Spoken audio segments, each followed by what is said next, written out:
Hello and welcome again to JK Civil Services.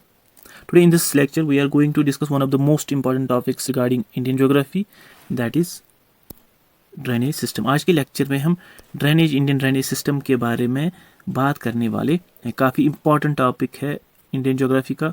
ठीक है, overall general knowledge का भी एक इम्पॉर्टेंट टॉपिक बनता है और इंडियन ज्योग्राफी का भी एक इम्पॉर्टेंट जो है टॉपिक जो है बनता है. ठीक है, इस ड्रेनेज सिस्टम में लेमन लैंग्वेज में अगर हम जो है जानने की कोशिश करें तो मैं ये बताना चाहूँगा कि इसमें जो रिवर्स आते हैं और उनकी ट्रिब्यूटरी मीन्स वो रिवर्स जो अपना पानी रिवर्स में डालते हैं, वो रिवर जो अपना पानी, छोटे रिवर जो अपना पानी किसी बड़े रिवर में ड्रेन करते हैं, डालते हैं, उनको ट्रिब्यूटरीज कहते हैं. और डिस्ट्रीब्यूटरीज वो रिवर्स, छोटे रिवर्स जो एक बड़े रिवर से अलग होते हैं. ठीक है, अलग होते हैं और इससे पानी जो है निकल जाता है. यानी कि ट्रिब्यूटरीज से बड़े रिवर में पानी जो है इनपुट होता है और डिस्ट्रीब्यूटरीज से बड़े रिवर से पानी जो है आउटपुट यानी निकलता है. ठीक है, तो उसी सिस्टम को जिसमें एक रिवर आता है उसकी ट्रिब्यूटरीज और डिस्ट्रीब्यूटरीज आते हैं, उसी को हम रिवर सिस्टम कहते हैं. और ड्रेनेज सिस्टम में इन लेमन लैंग्वेज यही रिवर सिस्टम्स आते हैं और इन्हीं रिवर सिस्टम्स के बारे में हम पढ़ने वाले हैं कि ये रिवर्स निकलते कहाँ से, इनका ऑरिजिन कहाँ से होता है, सोर्स कहाँ से होता है, कहाँ से पानी जो है अपना डालते हैं. ठीक है, तो ये जो इसका पूरा रास्ता होता है, तो जहाँ से ये रिवर निकलता है उसको हेड बोलते हैं. जहाँ पे ये पानी जो है रिवर जो है सी या ओशन के साथ मिलता है उसको माउथ कहते हैं. यानी कि इसी हेड टू माउथ जो रिवर का एक सफ़र होता है, इसमें ट्रिब्यूटरीज जो है बहुत सारे रिवर जुड़ते जाते हैं. डिस्ट्रीब्यूटरीज कम ही होती हैं लेकिन वो भी इसका एक पार्ट होता है. ये नहीं समझना है कि डिस्ट्रीब्यूटरीज से पानी जो है इसके निकल जाता है वो रिवर सिस्टम का पार्ट नहीं है, वो भी रिवर सिस्टम का पार्ट है. In short, in river systems we are going to study the course of the river right from the head to the mouth. चाहे फिर इसमें ट्रिब्यूटरीज आती हैं या डिस्ट्रीब्यूटरीज आते हैं, यही इन शॉर्ट सिंपल सेंस में हम ड्रेनेज सिस्टम जो है मानते हैं. ठीक है, तो चलिए बढ़ते हैं आगे and again as usual basic से स्टार्ट करते हैं. बार बार मैं ये बोल रहा हूँ we are going coming to the end of this lecture series, लेकिन मैं बार बार इन बातों को जो है हमेशा याद रखिए कि हमेशा किसी भी टॉपिक को बेसिक से ही स्टार्ट कीजिए. बेसिक्स आपके स्ट्रांग होंगे तभी आपका कंसेप्ट जो है concept building once and for all हो जाएगा. ठीक है, साथ ही साथ रिवाइज करना है, वो मैंने पहले लेक्चर में ही बता दिया. कम पढ़ो लेकिन रिवाइज साथ साथ करो. डेडिकेशन दिखाओ, पेशेंस दिखाओ जो है, और स्ट्रेटजी, एक स्मार्ट स्ट्रेटजी अपनाओ और रिविजन करो. बेसिक से स्टार्ट करो. हर किसी एग्जाम के लिए की यही है, चाहे वो बड़ा से बड़ा एग्जाम क्यों ना हो, छोटे से छोटा एग्जाम क्यों ना हो. ठीक है, तो चलिए बढ़ते हैं आगे. सबसे पहले ड्रेनेज सिस्टम की बात जब हम करते हैं, इसका मतलब हो गया flow of water through well defined channels is known as drainage. यानी कि किसी वेल डिफाइंड चैनल का, किसी मखसूस रास्ते से, किसी स्पेसिफिक रास्ते से पानी का बहाव जो होता है, किसी मखसूस रास्ते से पानी का जो बहाव होता है उसको हम ड्रेनेज कहते हैं. And the network of such channels is known as drainage system. और इसी ड्रेनेज का जो नेटवर्क होता है, जिस तरह हम रिवर को मानते हैं, यहाँ से कोई जुड़ता है, यहाँ से कोई जुड़ता है, यहाँ से कोई जुड़ता है, उस सब को हम ड्रेनेज सिस्टम कहते हैं. सिंपल सेंस में जब हम घर में जो है कोई घर नया बनाता है तो सबसे पहले वो जो वॉशरूम्स वगैरह, किचन वगैरह के जो पानी का जो होता है निकास होता है, पानी का जो आउटफ्लो होता है, वो अरेंज करता है उसको कि एक उसको कहाँ से बाहर निकलना है. तब हम यूजुअली कहते हैं कि ड्रेनेज सिस्टम ठीक होना चाहिए. तो वो स्मॉलर स्केल पे हो गया और ये लार्जर स्केल पे हो गया कि पानी कहाँ से आएगा और कहाँ से निकलेगा. इस सब को हम ड्रेनेज सिस्टम कहते हैं. यानी कि किसी पर्टिकुलर कोर्स पे, किसी पर्टिकुलर रास्ते पे पानी का बहाव जो है कैसे होता है. और बहुत सारे ऐसे चैनल जो हैं जिससे पानी जो है किसी बड़े रिवर में आता है, जाता है, तो इसी को हम ड्रेनेज सिस्टम कहते हैं. सिंपल जो है लैंग्वेज में यही है. ठीक है, उसके बाद a river drains the water collected from a specific area which is called as catchment area. ठीक है, यानी कि जो रिवर स्टार्ट होता है, ऑरिजिन जो होता है उसको हेड कहते हैं. ठीक है, हेड कहते हैं उसको. जब ये रिवर कहीं से निकलता है, फॉर एग्जांपल माउंटेन से निकलता है, ये रिवर जब वहाँ से निकलता है और जहाँ जहाँ से इसका पानी आता है, सराउंडिंग एरियाज जो हैं जहाँ से इसका पानी आता है, सप्लाई होता है in the form of tributaries, in the form of rills, in the form of rivulets, in the form of gullies, in the form of ravines जो है, ये सब नाम सुन के आप डरना नहीं, मैं आपको एक्सप्लेन आगे कर दूंगा. तो जहाँ से भी इस पानी को, इस बड़े रिवर को ये पानी आता है, उस एरिया को हम कैचमेंट एरिया कहते हैं. यानी कि ये रिवर जो है इन एरिया से पानी कैच करता है, इसी को हम कैचमेंट रिवर कहते हैं। ठीक है, और ये कैचमेंट रिवर होता क्या है, जब भी पानी बारिश होती है कहीं से या ग्लेशियर निकलता है कहीं से, अगर आप कोई ग्लेशियर पे जो है विजिट पिकनिक स्पॉट पे गए होंगे तो आपने देखा होगा जो ही माउंटेन से ग्लेशियर निकलते हैं तो छोटी छोटी नदियाँ निकलती हैं, उनको हम रिल्स कहते हैं। यही रिल्स जब मिल जाते हैं तो इनको फिर गलीज कहते हैं, रेवाइनस कहते हैं। ठीक है, और जब ये बड़ी कोई स्ट्रीम बनाते हैं स्ट्रीम, तो फिर वो यही स्ट्रीम्स मिल जाती हैं और एक रिवर को बनाते हैं। तो ये जो ये रिल्स, रेवाइनस, गलीज वगैरह है, ये जो है इन्हीं स्ट्रीम्स के छोटे यूनिट्स हैं। ठीक है, तो पता होना ज़रूरी है। ठीक है, तो यही जो रिवर के जो एरिया जहाँ से ये छोटी छोटी नदियाँ इसमें रिवर में ऐड होते हैं, उन्हीं एरियाज़ को हम कैचमेंट एरिया कहते हैं। यानी कि in simpler in shorter words we can say कि वो एरिया जहाँ से स्पेसिफिक एरिया होता है, क्योंकि वो एरिया जहाँ से किसी रिवर में पानी सप्लाई होता है उसको हम कैचमेंट एरिया कहते हैं। ठीक है, an area drained by a river and its tributaries is called drainage basin. बहुत इंपॉर्टेंट कंसेप्ट है। वो एरिया जिससे कोई रिवर साथ साथ उसकी ट्रिब्यूटरीज या डिस्ट्रीब्यूटरीज जो है ड्रेन करते हैं उसको हम रिवर बेसिन कहते हैं। ठीक है, या ड्रेनेज बेसिन कहते हैं। अब ये कंफ्यूज नहीं होना कि कैचमेंट एरिया क्या होता है और ड्रेनेज बेसिन क्या होता है। कैचमेंट एरिया होता है जहाँ से इसको पानी सप्लाई होता है, फिर जो इसका रास्ता होता है जहाँ से ये ओवरऑल बहता है एक स्टेट से दूसरी स्टेट, एक कंट्री से दूसरी कंट्री, तो वो एरियाज जहाँ से ये इन एरियाज को ड्रेन करता है, जहाँ से इन एरियाज को फायदा मिलता है, उसको हम ड्रेनेज बेसिन कहते हैं। ड्रेनेज बेसिन और river basin. Do not confuse it with the catchment area. Catchment area हो गया जहाँ से उस एरिया को पानी मिलता है, एक बारी पानी मिलता है, इसमें ट्रिब्यूटरीज ऐड हो गई, फिर ये लंबा रिवर जो है बहता रहता है स्टेट्स में से, डिस्ट्रिक्ट्स में से, जो है बहुत कंट्रीज में से। तो वो एरिया जहाँ से ये रिवर जो है, जहाँ से इसके फ़ायदे उठाए जाते हैं, जहाँ से ये क्या कहते हैं उसको, जहाँ से ये ड्रेन करता है एरियाज़ को, उसको हम ड्रेनेज बेसिन कहते हैं। ठीक है, अलग अलग कंसेप्ट्स हैं, कंफ्यूज नहीं होना है, आराम से वीडियो देखना है, आराम से जो है बेसिक्स को समझना है। बेसिक्स आपके स्ट्रांग हो गए, फिर बाकी फॉर्मेलिटी रहती है। ठीक है, उसके बाद the boundary line separating one drainage basin from the other is known as watershed. For example diagram से मैं समझाने की कोशिश करूँगा। ठीक है, फॉर एग्जाम्पल ये कोई रिवर है, ये पहाड़ के इस तरफ है। ठीक है, माउंटेन में से अक्सर जो रिवर्स निकलते हैं, ये यहाँ से रिवर है, ये निकला पहाड़ के बीच में से, इसको यहाँ से आते गए रिवर्स डिस्ट्रीब्यूटरीज हैं, ये यहाँ से, इसका रिवर सिस्टम यहाँ से है। ठीक है, और कोई रिवर जो है वो यहाँ से जो स्टार्ट हो गया। ठीक है, इसका रिवर सिस्टम अपना है। ठीक है, उसका मतलब हो गया ये जो बाउंड्री लाइन होती है, जो एक ड्रेनेज बेसिन को दूसरे ड्रेनेज बेसिन से, एक रिवर बेसिन को दूसरे रिवर बेसिन से, एक रिवर सिस्टम को दूसरे रिवर सिस्टम से डिवाइड करता है, उसको हम वाटर शेड कहते हैं। That means watershed is nothing. It is simply a demarcating line. It is simply a boundary line between two separate drainage basins. जो एक ड्रेनेज बेसिन को दूसरे ड्रेनेज बेसिन से, जो एक रिवर सिस्टम को दूसरे रिवर सिस्टम से, या इन शॉर्ट जो एक रिवर को दूसरे रिवर से सेपरेट करता है, उसको हम वाटर शेड कहते हैं। ठीक है, अलग अलग कंसेप्ट हैं, drainage system, catchment area, drainage basin, water shade.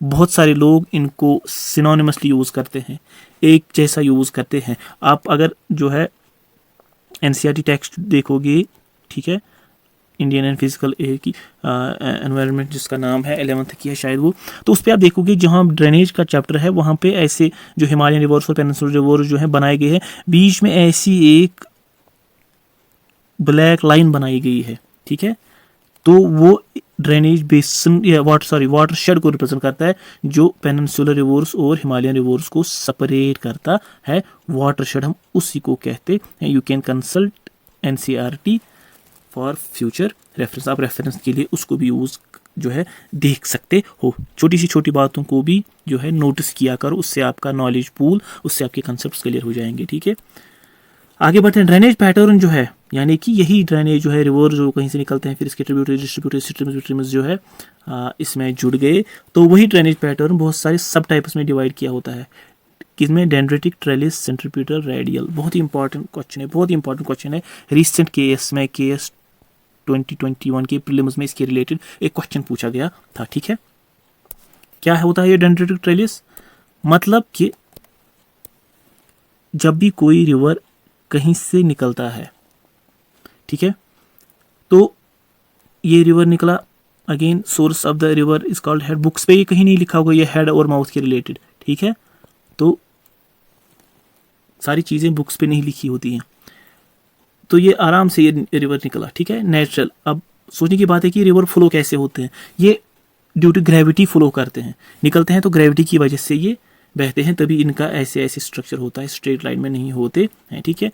फिर होता क्या है कि इसके साथ अलग अलग ट्रिब्यूटरीज ज्वाइन होते हैं ऐसे, ठीक है। ये क्यों ऐसे होते हैं, ऐसे क्यों नहीं होते हैं, ये depends upon the rock structure की जहाँ से ये रिवर्स निकलते हैं उनका स्ट्रक्चर कैसा होता है, वो आपको इतनी डीप डिटेल में नहीं जाना है, ठीक है। तो आपको लगता होगा कि ये जो ये स्ट्रक्चर है ये एक ट्री के ब्रांचेस की तरह दिखने लगता है। दिख रहा है कि मुझे को दिख रहा है? यस दिख रहा है, ये ऐसे ब्रांचेस जैसे बना रहा है। तो उस सिस्टम को हम डेंड्रिटिक कहते हैं, डेंड्रिटिक पैटर्न, यानी कि वो रिवर सिस्टम, वो ड्रेनेज पैटर्न जहाँ पे ट्रिब्यूटरी या स्ट्रीम जो है वो ओब्लिकली इसको क्या कहते हैं, उसको मेन स्ट्रीम को कनेक्ट करते हैं, टेढ़े रास्ते पे जो उनको कनेक्ट करते हैं उसको हम डेंड्रिटिक पैटर्न कहते हैं। ट्रेलिस में क्या होता है, ट्रेलिस में एक बड़े रिवर को, जब बड़ा रिवर होता है उसको जब ट्रिब्यूटरी या स्ट्रीम जो है एट राइट एंगल्स पे जो है क्रॉस करते हैं। अगेन ये क्रॉस क्यों राइट एंगल्स पे करते हैं, it depends upon the rock structure, it depends upon the land surface की लैंड सरफेस कैसी है, ठीक है। आपको उतनी डिटेल में नहीं जाना है, आप सिंपली इतना याद रखोगे जब ओब्लिकली जो है कनेक्ट करता है मेन रिवर को तो उसको डेंड्रिटिक पैटर्न बोलते हैं, जब उसका पैटर्न दिखेगा, ठीक है। और जब राइट एंगल्स पे क्रॉस करता है उसको ट्रेलिस कहते हैं। अब कंफ्यूज नहीं होता है कि ट्रेलिस ट्री से मिलती जुलती आवाज़ है, तो आप बोलोगे कि डेंड्रिटिक में ऐसे मिलता है तो वहाँ पे लिखा होगा ट्रेलिस ड्रेनेज पैटर्न इज, क्योंकि बहुत बार ये एग्जाम में क्वेश्चन आया हुआ है, नेट में पूछा जाता है ज्योग्राफी के रिलेटेड या केस में भी एक दो बार आया है कि ट्रेलिस का मतलब ट्री लाइक हो गया। ना ना ना, ट्रेलिस का मतलब ट्री लाइक नहीं हो गया, हालांकि दिखता ऐसा है कि ट्रेलिस का मतलब ट्री लाइक हो गया। ट्रेलिस का मतलब है जहां पर राइट एंगल्स पे ये कनेक्ट करते हैं, जो ट्री लाइक होता है उसका स्ट्रक्चर डेंड्राइटिक होता है, ठीक है। काफी कंसेप्चुअल बात है, इसको याद रखने की जरूरत है, ठीक है। आगे बढ़ते हैं सेंट्रीपिटल। सेंट्रीपिटल हो गया कि वो ड्रेनेज पैटर्न जहां पर बहुत सारे रिवर्स, वो ड्रेनेज पैटर्न जहाँ पर बहुत सारे रिवर्स अलग अलग डायरेक्शन से जब आते हैं तो वो क्या करते हैं, अलग अलग रिवर्स से आते हैं और एक डिप्रेशन में, एक लेक में जो है अपना पानी डालते हैं। सेंट्रीपिटल यानी कि सेंटर में जमा होते हैं, पानी अलग अलग डायरेक्शन से आता है और सेंटर में जमा होता है, उसको सेंट्रीपिटल कहते हैं, ठीक है। नाम से ही जो सजेस्ट करता है, लेकिन इसका भी कंफ्यूज हो जाता है रेडियल से। रेडियल का मतलब होता है जब किसी माउंटेन पीक से चारों तरफ पानी निकलता है, उसको हम रेडियल कहते हैं। ये ओवरऑल जो इसका व्यू होता है बर्ड्स आई व्यू, ठीक है, या ड्रोन व्यू हम कह सकते हैं, तो ये इस तरह से होता है, आंख की तरह ये होता है, कभी कभी इसको बुल्स आई भी कहते हैं, ठीक है। ये ऐसे दिखता है क्योंकि ये पानी जो है किसी ऊंची जगह से जो है अलग अलग डायरेक्शन में पानी बहता है, उसको हम रेडियल कहते हैं। जब पानी किसी जगह से अलग अलग डायरेक्शन से वापस की तरफ निकलता है उसको हम रेडियल कहते हैं। जब पानी किसी डिप्रेशन में अंदर की तरफ आता है, मतलब जमा होता है किसी जगह पे, तो उसको हम सेंट्रीपिटल ड्रेनेज पैटर्न कहते हैं, ठीक है। आई होप ये आपको कंसेप्ट क्लियर होगा, ठीक है, हुआ होगा, ठीक है। तो ये सब ड्रेनेज पैटर्न्स हैं कि शक्ल कैसे बनाते हैं, शेप कैसे बनाते हैं वो, ठीक है। और अब इन्हीं ड्रेनेज पैटर्न्स को, ड्रेनेज सिस्टम्स को क्लासिफाई किया गया है on the basis of various criteria. बहुत सारे क्राइटेरियाज अपनाए गए हैं जिसकी वजह से इनको जो है डिवाइड किया गया है। ये सब टाइप्स आपने सुने होंगे, देखे होंगे, but you need to correlate them. आपने इनको बिट्स एंड पीसेस में पढ़ा होगा। मैं अक्सर ये टर्म यूज करता हूँ बिट्स एंड पीसेस, बिकॉज हम सिर्फ ज्योग्राफी जो है बिट्स एंड पीसेस में पढ़ते हैं, तभी हमें ये कंफ्यूजिंग और बोरिंग लगती है। बिट्स एंड पीसेस मतलब यही, आपने अरेबियन सी ड्रेनेज सुना होगा, बे ऑफ बंगाल सुना होगा, हिमालयन सुना होगा, पेनिनसुलर सुना होगा, लेकिन बेस जो इनकी है कि ये कंसेप्ट कहाँ से आया है, अक्सर लोग उस चीज़ को छोड़ते हैं, स्किप करते हैं, इंटेंशनली और अनइंटेंशनली, जानबूझ के या कभी कभी जो है नॉट इम्पॉर्टेंट सोच के ये चीज़ें छूट जाते हैं, ठीक है। तो वो क्राइटेरियाज क्या है, on the base of orientation और discharge of water drainage system is grouped into Arabian sea, bay of Bengal. आपने पहले ये सुना है, हमने जब पेनिनसुलर प्लेटो की बात की थी, हमने कहा था कि इसकी जो ओरिएंटेशन है पेनिनसुलर प्लेटो की वो वेस्ट टू ईस्ट है, तभी सारे रिवर्स, मैक्सिमम रिवर जो है वो ईस्ट की तरफ यानी बे ऑफ बंगाल में अपना पानी जो है ड्रेन आउट करते हैं। वही कंसेप्ट है, फिजियोग्राफी से निकला हुआ कंसेप्ट है, ठीक है। तो इसका मतलब है कि अरेबियन सी में सिर्फ 23% रिवर्स अपना पानी डालते हैं, इसमें सिर्फ जो है 23% पानी चला जाता है, जिसमें कौन कौन सी है, इंदस है, नर्मदा है, तापी है, माही है, पेरियार रिवर्स हैं, ठीक है। ये सब वेस्ट फ्लोइंग रिवर्स है। और बे ऑफ बंगाल जो है 77% इसमें चला जाता है। गंगा, ब्रह्मपुत्र, महानदी, कृष्णा, गोदावरी, जो भी पेनिनसुलर रिवर्स और हिमालय रिवर्स इनसे मिलते जुलते हैं, मिला जुला जो है वो सारा पानी अपना बे ऑफ बंगाल में डालते हैं, और उनको हम ईस्ट फ्लोइंग रिवर्स कहते हैं, यानी कि वो ईस्ट की तरफ जो है बहते हैं, और ये वेस्ट की तरफ बहते हैं। ईस्ट वाले जो है अपना पानी बे ऑफ बंगाल में छोड़ते हैं, और वेस्ट वाले अपना पानी अरबियन सी में ड्रेन आउट करते हैं, ठीक है। यहाँ तक क्लियर है। चलिए आगे बढ़ते हैं। On the basis of size of river basin the drainage system are group into 3 types. और एक क्राइटेरिया है कि साइज के हिसाब से, रिवर बेसिन के हिसाब से। रिवर बेसिन को क्या मैंने बोला था कि रिवर बेसिन का मतलब एक रिवर सिस्टम किस इलाके को जो है ड्रेन आउट करता है, जहां से एरियाज में पानी चला जाता है, उसको हम ड्रेनेज बेसिन या रिवर बेसिन कहते हैं, ठीक है। तो उसके हिसाब से इनको 3 टाइप्स में डिवाइड किया गया है ड्रेनेज सिस्टम्स को। मेजर रिवर बेसिन, जिसका एरिया जो है मोर देन 20,000 स्क्वायर किलोमीटर्स, यानी कि जो रिवर बेसिन जो है जिसका एरिया 20,000 स्क्वायर किलोमीटर से ज़्यादा होगा, उसको मेजर रिवर बेसिन कहेंगे। मीडियम रिवर बेसिन में 2,000 से 20,000 स्क्वायर किलोमीटर तक कैचमेंट एरिया होता है इनका।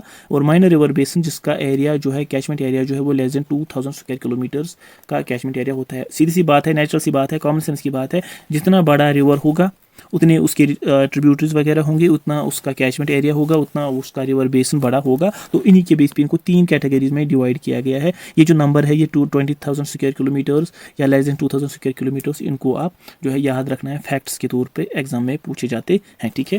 कहीं पे मुझे ये MCQ इसके जो है पढ़ा था, ठीक है।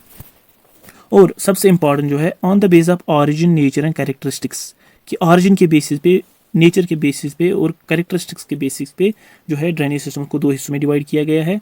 हम इंडिया की बात कर रहे हैं, ठीक है।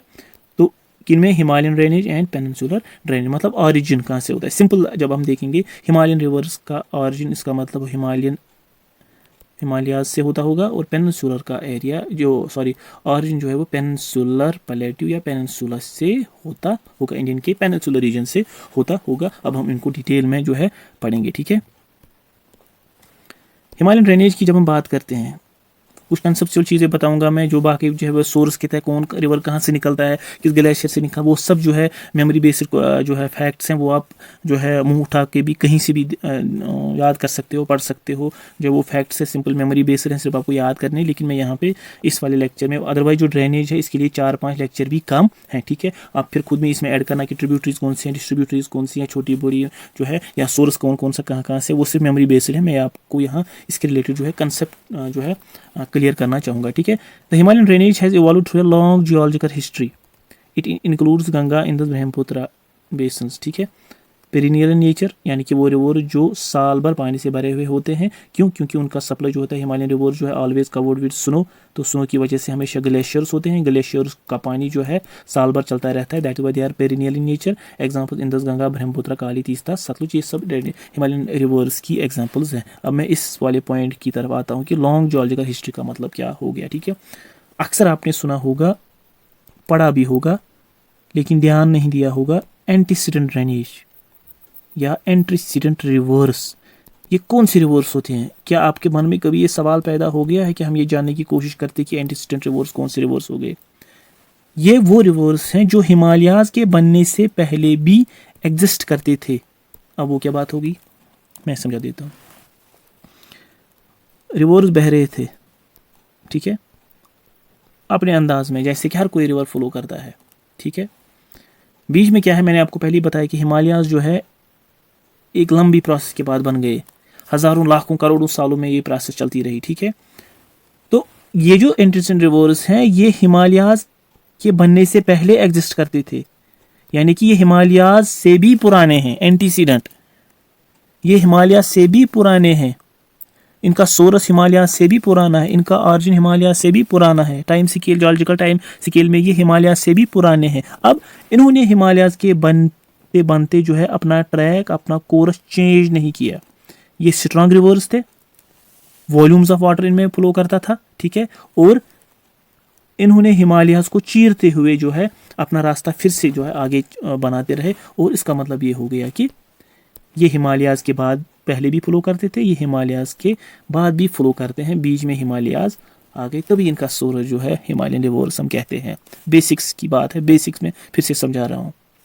इसका मतलब ये हो गया, ये वो रिवर्स हैं जो हिमालय से पहले भी एग्जिस्ट करते थे, हिमालय से पहले भी जो है फ्लो करते थे, तभी है जो इनकी लॉन्ग जियोलॉजिकल हिस्ट्री में वही हमने पढ़ा था, इंडियन प्लेट का नॉर्थ और शिफ्ट होना, फिर 33 में सेडिमेंट जमा होना, फिर इरेशियन प्लेट का वहाँ से टकराना, फिर वहाँ पे पाइल अप होना। वो दैट मैंने उसी टाइम कहा था कि ये रातों रात नहीं हुआ था, बल्कि ड्यू कोर्स ऑफ टाइम में हुआ था, लॉन्ग ड्यूरेशन में हुआ था, हज़ारों सालों में ये हो गया था, और एक एक रेंज बनती गई, लेकिन रिवर्स ने जो है वो अपने कोर्स से नहीं डटे रहे अपने रास्ते पे, और जिसकी वजह से इनको एंटीसीडेंट रिवर्स कहा जाता है। उनमें इंदस आता है, गंगा आता है, ब्रह्मपुत्र आता है, काली आता है, तीस्ता आता है, सतलुज आता है। तो एग्जाम में कभी कभी ऐसे ऑप्शंस पूछे जाते हैं, विच of the following is not an antecedent river. अब जब आपको एंटीसीडेंट रिवर ही नहीं पता होगा तो आप क्या इसको जो है आंसर कर पाओगे। आज के बाद जब भी एंटीसीडेंट रिवर की बात आ गई तो ये जो ये रिवर्स हैं हिमालयन रिवर मेजरली जो है ये एंटीसीडेंट रिवर्स हैं। अब इसमें सतलुज का नाम जो है कभी कभी हम सोचते हैं कि ये तो इंडस की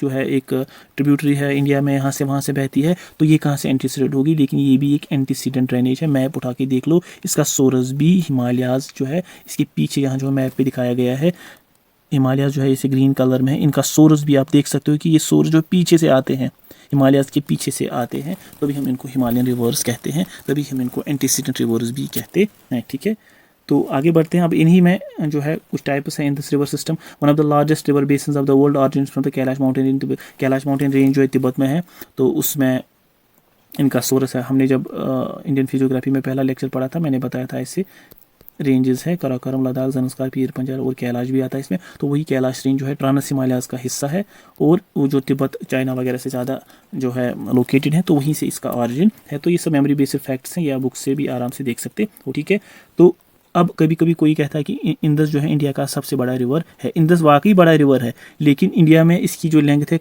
ओनली 1114 किलोमीटर इंडिया में ये बहता है। ठीक है, ये जो फैक्ट्स हैं इसके रिलेटेड अगर कोई आपको कोई बुक्स कुछ और दिखाती है, कुछ और लेंथ दिखाती हैं, इंडिया में कुछ 700-800 के करीब, लेकिन आपको जो फैक्ट्स अगर कंसल्ट करने होंगे तो एनसीईआरटी को हमेशा जो है अपनी रेफरेंस बना के आगे चलना है। ठीक है, वो ऑथेंटिक सोर्स होता है। ठीक है, तो इंडिया इसकी टोटल लेंथ 3180 किलोमीटर्स है, और इंडिया में इसकी लेंथ सिर्फ 1114 किलोमीटर्स होती है, जो कि सिर्फ लेह डिस्ट्रिक्ट से पास होती है। जो इंडिया में अगर इंडस रिवर जो है वो सिर्फ लेह डिस्ट्रिक्ट से पास होता है। अगर आप में से कोई लेह गया होगा, लद्दाख गया होगा, आपने जो है इंडस रिवर के बैंक से हम लद्दाख को जो रास्ता है वो तय करते हैं। ठीक है, राफ्टिंग के लिए बहुत ही मशहूर है। ठीक है, इसको हम सिंधु के नाम से भी कहते हैं। ठीक है, गिलगित, गरतांग, द्रास, शिगर, हुंजा इसकी हिमालयन ट्रिब्यूटरीज हैं इंदस की, और मिठन कोट में पाकिस्तान में जो जगह है 5 ट्रिब्यूटरी जो इसकी इंदस की है वो ज्वाइन करती है इसको। कौन सी? जहलिम, चिनाब, रावी, बियास, सतलुज। यानी कि अगर ये आप रिवर देख पाओगे, ठीक है, ये इंदस रिवर है, ये यहाँ से जहलिम है, ये यहाँ से चिनाब है, ये यहाँ से जो है रावी है, ये बियास है, और ये सतलुज पीछे से आ रही है। देखो बाकी जो है इतने यहाँ से सोर्स हैं, इसका देखो सतलुज का जो मैं बोल रहा था ये भी एंटीसीडेंट रिवर है। ठीक है, आप मैप में बड़ा करके देख सकते हो। ठीक है, तो इन चीज़ों को देखा करो, ये याद रहती हैं। कभी फैक्ट्स भूल जाते हैं, लेकिन कभी मैप जो है वो माइंड मैप बना के जो है हमारे दिमाग में रहता है। ठीक है, तो इसकी यही खास बात है कि ये रिवर जो है मिठन कोट जो है पंजाब या पाकिस्तान में एक जगह है, वहाँ पे पाँच रिवर्स एक दूसरे के साथ वहीं पे मिलते हैं, जहाँ पे उनको इससे पहले ये 5 रिवर जो इनको पंजनाड कहते हैं। पंज मीन्स 5, NAD मीन्स नाड मीन्स दरिया। पंजाब में इनको कहा जाता है, पाकिस्तान वाले पंजाब में या इंडिया के पंजाब में भी इसको ये पंजनाड के नाम से जो है जानते हैं। तो चिनाब इसकी सबसे बड़ी ट्रिब्यूटरी है, जिसको लोकली जो है और एक नाम दिया गया चंद्रभागा। इसका मतलब है ये 2 स्ट्रीम से बना है, एक चंद्र और दूसरा भागा, तभी हम इसको चंद्रभागा के नाम से जानते हैं। अब जो ये फैक्ट्स हो गए, ये हो गए जो ड्रेनेज में बुक्स में मेंशन किया हुआ होता है। ठीक है, लेकिन इसके रिलेटेड मैं आपको एक इंपॉर्टेंट बात बताता हूँ। As Indus water treaty. Indus water treaty क्या है आपको पता है कि इंदस रिवर जो है ये दोनों कंट्रीज इंडिया और पाकिस्तान में भी जो है फ्लो करता है। तो इंडिया से होते हुए अपना रिवर बेसिन कैचमेंट एरिया जो लाता है, ठीक है, तो फिर पाकिस्तान में चला जाता है। इसका मतलब ये हो गया कि अगर इन रिवर्स के फ्लो को हम इंडिया में जो है इंडिया वाले पार्ट में इस पर कुछ जो है कुछ प्रोजेक्ट बनाएंगे, इसको यूज़ करेंगे, तो उसका असर जो है दूसरी कंट्री पे पड़ेगा, यानी कि पाकिस्तान पे पड़ेगा। और यही सब कुछ हुआ, और इंडिया और पाकिस्तान के बीच वन ऑफ द डिस्प्यूट जो है, बहुत सारी चीज़ों पे उनका डिस्प्यूट है। तो इसमें जो है इंडस वाटर के रिलेटेड, ट्रिब्यूटरीज के रिलेटेड जो डिस्प्यूट था, जो फिर इंडस वाटर ट्रीटी जिसको हम IWT के नाम से जानते हैं, जो 1960 में इंडिया और पाकिस्तान के बीच एक ट्रीटी साइन की गई, जिसको वर्ल्ड बैंक ने जो है बीच में जो इनको जो है ब्रोकर के तौर पे उन्होंने अपना रोल निभाया वर्ल्ड बैंक ने। तो 1960 में ये इंडस वाटर ट्रीटी का जो है एग्रीमेंट साइन किया गया इंडिया और पाकिस्तान के बीच। उसमें ये कहा गया कि जो वेस्टर्न रिवर्स हैं, जो वेस्टर्न रिवर्स हैं कौन कौन से हैं, इंडस, चनाब एंड झेलम, यानी कि इंडस, चनाब एंड झेलम, वो पाकिस्तान को एक्सक्लूसिवली उन पे हक है। और जो ईस्ट फ्लोइंग रिवर्स इसमें हैं, जो इंडिया में से बीच में आते हैं, पंजाब में से बहते हैं, उनमें कौन से आते हैं, रवि, बियास एंड सतलुज, इस पे इंडिया का एक्सक्लूसिवली जो है इस पे इंडिया का हक होगा। यानी कि उन्होंने रिवर्स को डिवाइड किया। इंडस जो है, इंडस, झेलम और चिनाब जो है, इंडस मतलब जब ये सारे रिवर्स बीच में इंडस रिवर बनाते हैं तो फिर ये अरबियन सी में जाके मिलता है लाहौर वगैरह से निकल के, ठीक है। तो ये इसकी 3 रिवर्स पाकिस्तान के हिस्से में आ गए और ये 3 रिवर्स इंडिया के हिस्से में आ गए, ईस्ट वाले इंडिया में, वेस्ट वाले पाकिस्तान में, ठीक है। तो ये इसके रिलेटेड जो इंपॉर्टेंट फैक्ट था, ठीक है। तो आगे बढ़ते हैं और गंगा के बारे में जानते हैं। It rise in the Gangotri glacier near Gaumukh in Uttarakhand where it is known as Bhagirathi, यानी कि इसका सोर्स जो है वो गंगोत्री ग्लेशियर है उत्तराखंड में, ठीक है। तो जहाँ से इसको वहाँ पे भागीरथी कहते हैं, जहाँ से निकलता है। तो देवप्रयाग एक ऐसी जगह है जहाँ पे भागीरथी अलकनंदा से मिलती है। Here after it is known as Ganga the Alaknanda and source Sonpat glacier. इसका मतलब है, सिंपल से मैं बताता हूँ, ये गंगोत्री ग्लेशियर है और ये सोनपत ग्लेशियर है, दोनों ग्लेशियर है। यहाँ से पानी निकला, यहाँ से पानी निकला, यहाँ से एक रिवर निकला जिसको हमने अलकनंदा नाम दिया, यहाँ से एक रिवर निकला जिसको हमने जो है भागीरथी का नाम दिया। अलग अलग 2 रिवर्स निकले, ठीक है, एक उत्तराखंड से निकला और एक सोनपत ग्लेशियर से निकला, ठीक है। तो ये जहाँ पे मिलते हैं ये दोनों जो है रिवर्स, तो उस जगह को हम देवप्रयाग कहते हैं। ये जहाँ पर मिलते हैं यानी कि अलकनंदा और भागीरथी, वहाँ से इसका नाम जो है असल में गंगा पड़ जाता है।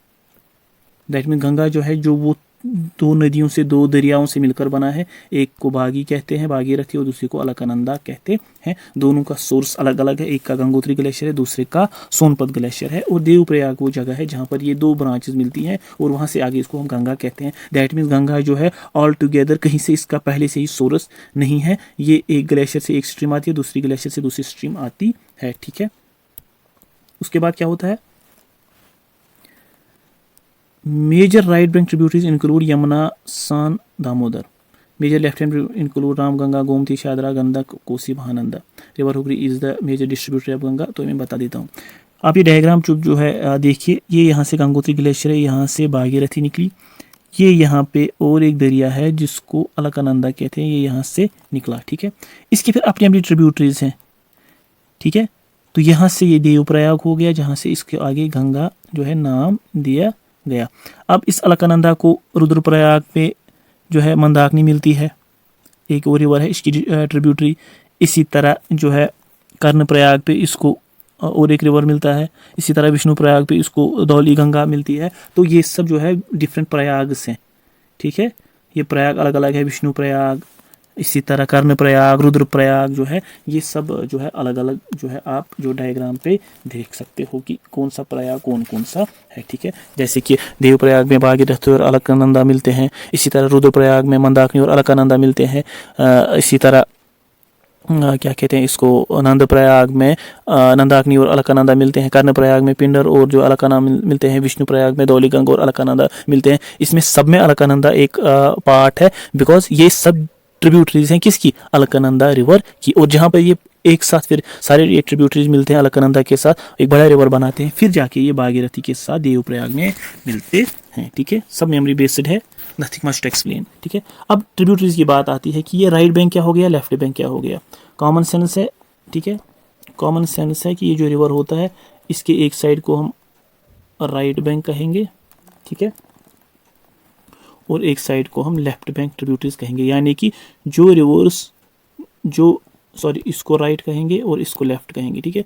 जो रिवर्स किसी रिवर को, बड़े रिवर को, ट्रिब्यूटरी जो है बड़े रिवर में राइट साइड से आते हैं उसको राइट बैंक ट्रिब्यूटरी कहते हैं, और जो लेफ्ट साइड से आते हैं उनको लेफ्ट बैंक ट्रिब्यूटरी कहते हैं। ठीक है, नाम से ही पता चलता है। अब इस गंगा की जो बात है, इसकी जो राइट बैंक ट्रिब्यूटरीज है उनमें यमुना, सन और दामोदर है, जिसको आप एक मेमोरी टेक्निक जो है यशोदा, यानी कि Y means Y Yamuna, SO means Son, DO means Damodar. Yamuna जो है एक बहुत बड़ी ट्रिब्यूटरी है, बड़ा जो है रिवर है, सबसे बड़ी ट्रिब्यूटरी है गंगा रिवर की। जो दिल्ली है, दिल्ली इसी के बैंक्स पे लोकेटेड है। सोन जो है ये भी एक इम्पॉर्टेंट ट्रिब्यूटरी है गंगा की, तो ये इसको हम कभी कभी साउथ बैंक ट्रिब्यूटरी भी कहते हैं, क्योंकि अगर आप मैप पे देखोगे तो ये गंगा को यहाँ से नीचे से साउदर्न साइड से कनेक्ट होती है। ठीक है, दामोदर जो है one of the most important reverse of tributaries of river Ganga. Damodar जो है इसको ये रिफ्ट वैली से के बीच में से पास होता है। रिफ्ट वैली मीन्स ये जैसे फोल्ड माउंटेन्स होते हैं, फिर ब्लॉक्स होते हैं, उसी तरह रिफ्ट वैली भी अर्थ के एंडोजेनेटिक फोर्सेस, अर्थ के अंदर जो फोर्सेस होते हैं, ठीक है, तो वो इस तरह की एक रिफ्ट वैली बनाते हैं। बीच में जो जगह होती है उसको रिफ्ट वैली कहते हैं। तो दामोदर रिवर इसी रिफ्ट वैली के बीच में से पास होता है, और इस वाले रिवर को हम सारो ऑफ बंगाल कहते हैं, क्योंकि ये अक्सर जो है इन हिमालयन रिवर्स की एक खास बात है कि ये फ्लड्स में ज़्यादा जो है मशहूर क्या बदनाम है। तो इनको अलग, जिस तरह कोसी को सारो बिहार कहते हैं, क्योंकि जब इसमें बाढ़ आती है तो बंगाल में बिहार में तबाही मचा देता है। इसी तरह दामोदर रिवर जो है बंगाल के साइड से जो है तबाही मचा देता है, तभी इसको हम सौरो ऑफ बंगाल कहते हैं, यानी कि ये बंगाल के लिए सौरो या गम मुसीबत लाता है। ठीक है, और इसी तरह लेफ्ट है ट्रिब्यूटरी में राम, गंगा, गोमती। इनको आप मेमोरी टेक्निक से याद रखोगे। राम जी सीता जी गए कोने में, राम इन से राम गंगा, जी मीन्स गंधक, सीता एस से शादरा, इसी तरह जी से गागा, जी से गंधक, के से कोसी, एम से महानंदा। सो ठीक है, तो दीज आर सिंपली जो मेमोरी टेक्निक्स है, they are simply academic in nature, they have nothing to do with the any community.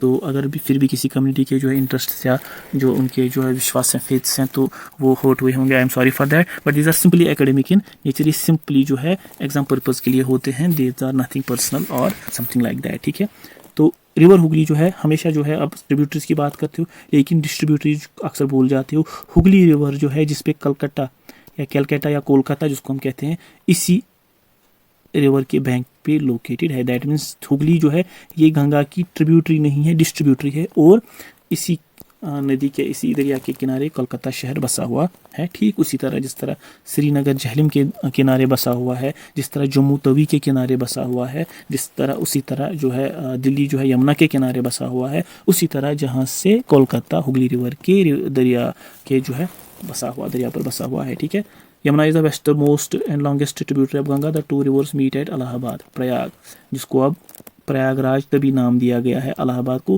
क्योंकि वहाँ से गंगा और यमुना रिवर्स वहाँ पे मिल जाते हैं, उसको हम प्रयाग कहते हैं, तभी इसका नाम चेंज करके प्रयागराज रखा गया है। तो जिसको पहले इलाहाबाद कहते थे। इसकी टोटल लेंथ है 25 किलोमीटर, 2525 किलोमीटर इसकी लेंथ है। अगेन अगर लेंथ के रिलेटेड कोई जो आपको डाउट वगैरह होगा तो आप NCERT कंसल्ट कर सकते हो। ठीक है, उसके बाद ब्रह्मपुत्र रिवर सिस्टम जो है one of the largest reverse of the world has original Mansarovar lake, Tibet से जो है मानसरोवर लेक से जो है इसका सोर्स है, जिसको वहाँ पे सांगपो कहते हैं। तब जाके इंडिया में अरुणाचल प्रदेश की स्टेट से एंटर हो जाता है, जहाँ पर इसका नाम दिहांग रखा गया है। दैट मीन इंडिया में अगर ब्रह्मपुत्र का कोई नाम निशान है तो वो दिहांग है, अरुणाचल प्रदेश में। जब हमने दिहांग गॉर्ज पढ़ा था कि वहाँ से जो है ईस्टर्न हिमालय जो है नॉर्थ साउथ की तरफ एक्सटेंड करते हैं, दिहांग गॉर्ज मैंने उस टाइम पे भी मेंशन किया था। ठीक है, गॉर्ज मीन्स खाई। तो ये इन हिमालयन रिवर जो है ये अक्सर गॉर्जेस बनाने में जो है सक्षम है, कैपेबिलिटी है, क्योंकि ये बहुत वॉल्यूम्स जो होते हैं, इनमें काफ़ी वॉल्यूम होता है, काफ़ी ज़्यादा पानी का बहाव होता है, तो ये बड़े बड़े खाई बनाते हैं। दैट मीन्स ये अपने इर्द गिर्द जो इनके जो है पहाड़ बनते हैं उनको चीर फाड़ के आगे चले जाते हैं। With the result due course of time ये खाई जैसी बनती है। खुद ही सोचो, जो रिवर जो हिमालयाज के बाद भी अपना रास्ता नहीं जो है भटकते हैं, चेंज करते हैं, उन रिवर्स की क्षमता क्या होगी, तो वो गॉर्ज बना पाते हैं, क्योंकि उनमें काफ़ी ज़्यादा पानी होता है और ग्लेशियर्स की वजह से साल भर उनमें पानी होता है। ठीक है,